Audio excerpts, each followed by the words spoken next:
Hello friends. तो आपण मैंने भावुवे एत वर्षा रे आम दिज मिसिकी जाऊँ कड़े तो दीर्घ 30 मिनिट अपेक्षा पर फाइनाली आम बस आसी जाइथिला।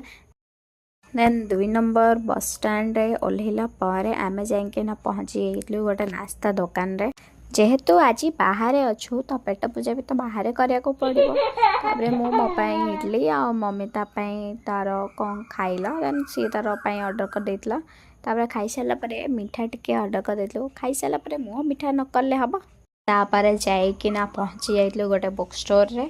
देन मते किछटा बुक नबार थला। बुक नहीं कि बाहरिला बेलू देखि पारतबे केते जोरे वर्षा हैला। देन टिके वर्षा कमिला पर आमे बाहरी गलो घर को आसिया पय। तो ସେଇଠି गोटे फल दुकान थिला। मम्मी ये किसी फल नेला तो आमे फल किनी सारा पर आसीगलु। तो 2 नंबर बस स्टैंड रे 2 नंबर बस स्टैंड रे देखिलु गोटे दहीबरा दुकान। ସେଇଠି आउ भी लगी किछि सॉप वगैरह जाइकिना ऑर्डर दे देइथिले गोटे प्लेट दहीबरा पैक करबा पाई। तो ये अंकल पैक कर देइथिले इठी दहीबरा। जेहेतु आमे ओडिया तो वर्षा हो खरा हो शीत हो दहीबरा तो आमर ऑल टाइम फेवरेट। तो दहीबरा से नेलु बहुत जोरे वर्षा होला तापर भी जाइकिना से दहीबरा नेलु।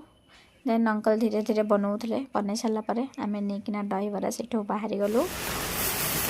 से दहीबरा नहीं सारा पर तो आम बाहरी गलु बस स्टैंड को। बस स्टॉप रे जाइकिना से पहुँची देखी पार्थ ये सब किसी धरी मुझे मत ही छाड़ीना बस आसु आसु मम्मी पड़ेला मत भी नहीं देन जाइकिना आम बस भितर मु भी बसीगली मो सीट रे। तापर मत आम बस टिकेट भी मिल जाइथिला।